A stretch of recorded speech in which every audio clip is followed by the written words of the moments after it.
दृष्टि आईएएस के audio article programme में आपका स्वागत है। आज का हमारा आर्टिकल द इंडियन एक्सप्रेस में छपे लेख ए क्योर फॉर कोविड-19 और टॉल क्लेम्स के सम्मिलित सारांश पर आधारित है। इसमें टीम दृष्टि के इनपुट्स भी शामिल हैं। यह जीएस पेपर सेकंड के शासन खंड से जुड़ा है। तो आइए लेख की शुरुआत करते हैं। हमारे वीडियो अंग्रेजी में देखने के लिए फॉलो करें हमारा ही दूसरा यूट्यूब चैनल दृष्टि आईएएस इंग्लिश। कोविड-19 की दवा और कानूनी दांवपेच। हाल ही में भारत में हैरान कर देने वाली एक घटना तब घटी जब पूरी दुनिया में खोजी जा रही कोविड-19 की दवा को बनाने का दावा किया गया। उपभोक्ता वस्तु कंपनी पतंजलि ने जब कोरोना वायरस को मात देने वाली दवा को बाजार में उतारने का ऐलान किया, तब लगा कि इस महामारी के दुष्चक्र से बहुत जल्दी ही निजात मिल जाएगी। लेकिन कुछ ही घंटे बाद भारत सरकार के आयुष मंत्रालय ने दवा की बिक्री और प्रचार प्रसार पर रोक लगा दी। मंत्रालय का दावा था कि जिस कोरोनिल नामक टैबलेट को कोरोना वायरस की दवा बताया जा रहा है, उसके लिए सरकार से किसी भी तरह की इजाजत नहीं ली गई। सरकार के मुताबिक किसी भी दवा या ड्रग को बाजार में उतारने से पहले किसी व्यक्ति, संस्था या स्पॉन्सर को कई चरणों से होकर गुजरना होता है। इसे आम भाषा में ड्रग अप्रूवल प्रोसेस कहते हैं। लेकिन आयुष मंत्रालय और देश की चिकित्सा गतिविधियों पर नजर रखने वाले ICMR यानी भारतीय चिकित्सा अनुसंधान परिषद ने इस तरह की किसी भी दवा से जुड़े होने से इनकार किया। इसी विवाद के मद्देनजर drug and magic remedies objectionable advertisement act 1954 और औषधि एवं प्रसाधन सामग्री अधिनियम 1940 तथा नियम 1945 खासा चर्चा में रहा। लिहाजा यह जानना जरूरी है कि इन कानूनों के निर्माण के क्या उद्देश्य है। यह समझना जरूरी है कि drug and magic remedies objectionable advertisement act 1954 कैसे किसी बीमारी के जादुई इलाज के दावों और भ्रामक प्रचारों को नियंत्रित करता है। यह भी देखना होगा कि औषधि एवं प्रसाधन सामग्री अधिनियम 1940 तथा नियम 1945 कैसे भारत में दवाओं और औषधियों के निर्माण, बिक्री और वितरण को विनियमित करता है। इन सवालों के जवाब तलाशने की जरूरत है कि दवाओं को तय प्रक्रियाओं से गुजरना क्यों जरूरी है और ऐसा नहीं करने पर कानून में किस सजा का प्रावधान है। आइए विचार करते हैं। सबसे पहले जानते हैं कि drugs and magic remedies objectionable advertisement act 1954 क्या है। इस कानून का मकसद किसी भी बीमारी को चमत्कारिक रूप से सही करने वाले भ्रामक प्रचारों को रोकना है। पतंजलि नामक कंपनी की कोरोनिल दवा के प्रचार को इसी कानून के तहत प्रतिबंधित किया गया। ऐसा तब होता है जब कोई दवा बिना सरकार की जानकारी के मार्केट में उतार दी जाती है। 1954 में बने इस कानून की अनुसूची में कैंसर, मोतियाबिंद, मधुमेह, हृदय रोग, निमोनिया समेत 54 बीमारियों का जिक्र है। अगर इन बीमारियों की दवा के बारे में कोई भी भ्रामक प्रचार सरकार के संज्ञान में आता है तो उसे इसी कानून के तहत प्रतिबंधित किया जाता है। हालांकि एड्स या इंसेफेलाइटिस जैसी गंभीर बीमारियां जो पिछले 40 सालों से उभरी हैं, इस कानून की अनुसूची में शामिल नहीं हैं। इसी साल फरवरी में केंद्रीय स्वास्थ्य और परिवार कल्याण मंत्रालय ने इस तरह की कमियों को ठीक करने के लिए इस अधिनियम में संशोधन का एक मसौदा जारी किया था। लेकिन कोरोना जनित महामारी के कारण इसे अमली जामा नहीं पहनाया जा सका। जाहिर है इस कानून की अनुसूची में कोविड-19 का भी जिक्र नहीं है, लेकिन इस महामारी की भयावहता को देखते हुए सरकार इस बीमारी को पहले से ही शामिल किसी एक बीमारी के जैसे मानने का रास्ता तलाश रही है। ऐसा कहा जा रहा है कि समान लक्षण वाले किसी रोग की तरह ही कोविड-19 को सरकार कानून में शामिल एक बीमारी जैसी मान सकती है। कानून की धारा 2 में चमत्कारिक उपचार को परिभाषित किया गया है। इसमें किसी तिलिस्म, मंत्र, कवच या मनुष्य एवं पशुओं के किसी रोग के निदान के लिए किसी अद्भुत शक्ति के दावे को चमत्कारिक उपचार कहा गया है। धारा 3 में कुछ खास रोग या विकारों की चिकित्सा के लिए औषधियों के विज्ञापन पर रोक का प्रावधान किया गया है। स्त्रियों का गर्भपात कराना या उनमें गर्भधारण का निवारण या फिर अनुसूची में शामिल बीमारी का इसमें जिक्र है। धारा 4 में औषधियों के संबंध में भ्रामक प्रचार पर रोक की चर्चा है। ऐसे विज्ञापन जो प्रत्यक्ष या अप्रत्यक्ष रूप से किसी औषधि की वास्तविक प्रकृति के बारे में गलत धारणा बनाते हैं या दवा के बारे में कोई मिथ्या दावा करते हैं, उन्हें भ्रामक बताया गया है। कानून की धारा 7 में सजा का प्रावधान किया गया है। कानून के मुताबिक अगर कोई व्यक्ति पहली बार दोषी पाया जाता है तो उसे 6 माह की सजा या जुर्माना या फिर दोनों ही हो सकता है।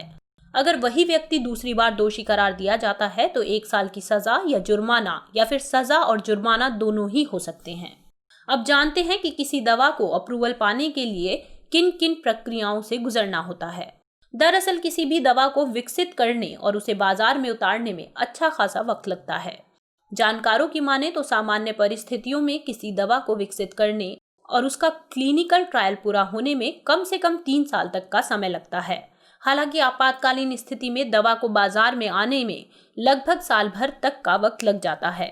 इसके पीछे वजह है कि किसी दवा या ड्रग को बाजार में आने से पहले उसे कई चरणों से होकर गुजरना होता है। इसे अमूमन ड्रग अप्रूवल प्रोसेस कहते हैं। इस प्रक्रिया के तहत क्लिनिकल ट्रायल के लिए अप्लाई करना और फिर उसका क्लिनिकल ट्रायल कराना, बाजार में दवा को उतारने के लिए आवेदन करना और पोस्ट मार्केटिंग स्ट्रैटेजी जैसे कई चरण आते हैं।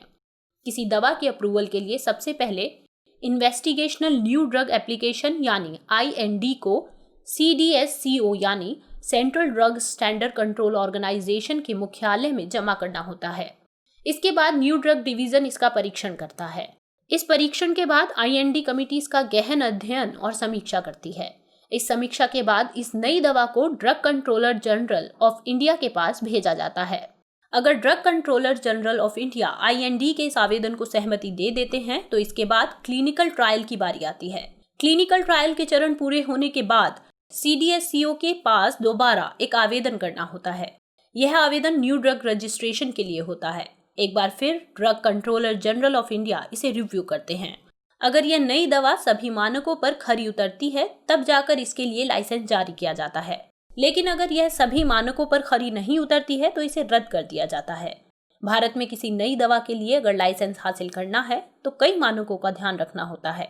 ये सभी मानक औषधि एवं प्रसाधन सामग्री अधिनियम 1940 और नियम 1945 के तहत आते हैं। आइए जानते हैं कि औषधि एवं प्रसाधन सामग्री अधिनियम 1940 क्या है। किसी भी दवा को बाजार में उतारने के लिए औषधि एवं प्रसाधन सामग्री अधिनियम 1940 और नियम 1945 के मानकों पर खरा उतरना होता है। आयुर्वेद भी इन्हीं मानकों पर काम करता है, लेकिन कुछ मामलों में यह एलोपैथ से अलग है। उदाहरण के लिए अगर किसी प्राचीन और मान्य आयुर्वेद संहिता को आधार बनाकर कोई दवा तैयार की गई है तो फिर दवा के लिए क्लिनिकल ट्रायल में जाने की जरूरत नहीं होती है। लेकिन अगर उसमें कुछ बदलाव किया जाता है तो बाजार में उतारने से पहले कुछ शर्तों को पूरा करने के बाद ही ऐसा किया जा सकता है। औषधि एवं प्रसाधन सामग्री अधिनियम 1940 और नियम 1945 औषधियों और प्रसाधनों के निर्माण, बिक्री और वितरण को विनियमित करता है।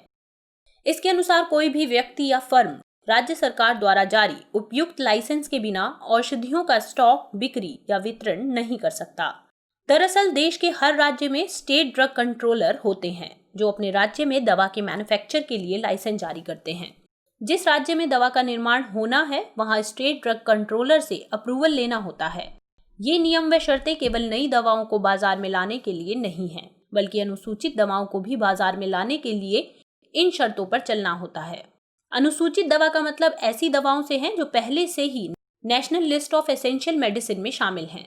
इसके तहत ही CDSCO दवाओं के अप्रूवल, परीक्षणों का संचालन, दवाओं के मानक तैयार करने, देश में आयातित होने वाली दवाओं की गुणवत्ता पर नियंत्रण और राज्य दवा नियंत्रण संगठनों को विशेष सलाह देते हुए औषधि और प्रसाधन सामग्री के लिए उत्तरदायी हैं। इस कानून के तहत तकनीकी मामलों पर केंद्र सरकार और राज्य सरकारों के परामर्श देने के लिए औषधि तकनीकी सलाहकार बोर्ड का गठन किया गया है। इसकी चर्चा कानून की धारा 5 में की गई है। ऐसे में सवाल है कि आगे की राह क्या हो। किसी दवा को प्रक्रियाओं से गुजारने का मकसद लोगों के जीवन को सुरक्षित करना है। यह सुनिश्चित करना है कि औषधियों का कोई भी प्रतिकूल प्रभाव आम इंसान पर ना पड़े। दवाओं का क्लिनिकल ट्रायल इसलिए भी जरूरी है कि क्लिनिकल रिसर्च को देश में प्रोत्साहित किया जाए। इसी मकसद से पिछले ही साल स्वास्थ्य एवं परिवार कल्याण मंत्रालय ने drug and clinical trials rule 2019 अधिसूचित किया था। सरकार का मानना था कि ये नियम नई दवाओं की मंजूरी और क्लिनिकल परीक्षण के संचालन के लिए नियामक परिदृश्य को बदल देंगे। रोगों की सुरक्षा और डेटा की सटीकता सुनिश्चित करने के लिए उच्च मानकों को बनाए रखते हुए देश में अधिक क्लिनिकल रिसर्च को लाना जरूरी है, तभी हम किसी उच्चतम मानक को सेट कर पाएंगे। उच्चतम मानकों को बनाए रखना अहम है क्योंकि कोई भी समझौता क्लिनिकल परीक्षणों में जनता के विश्वास और भागीदारी को खतरे में डाल सकता है और अंतिम रूप से सुरक्षित और प्रभावी उत्पादों की उपलब्धता को प्रभावित कर सकता है। लिहाजा क्लिनिकल रिसर्च को बढ़ावा देने वाली सरकार की सोच सही है और इससे किसी भी प्रकार का समझौता नहीं किया जाना चाहिए। दूसरी ओर किसी भी भ्रामक प्रचार का शिकंजा कसने के लिए सरकार को अभी और कठोर कदम उठाए जाने चाहिए। यह सच है कि drug and magic remedies objectionable advertisements act 1954 की अनुसूची में कोविड-19 जैसा रोग शामिल नहीं है और सरकार इसे अनुसूची में शामिल करने के तरीकों पर विचार कर रही है।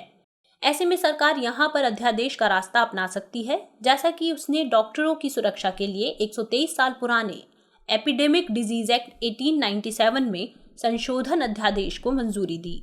इसमें खतरनाक रोगों को शामिल तो करना ही है, साथ ही सजा के प्रावधान को और कठोर करने की जरूरत है। बहरहाल देश में दवाओं के क्लिनिकल ट्रायल और खरीद बिक्री पर सरकार की सजगता और उसकी प्रतिबद्धता से ही भ्रामक प्रचार प्रसार को रोकने में सफलता हासिल की जा सकती है। तो आइए नोट करते हैं आज का सवाल। औषधियों के भ्रामक प्रचार प्रसार को रोकने के लिए सरकार ने किस कानून का निर्माण किया है? इस कानून के मुख्य प्रावधानों की विवेचना कीजिए।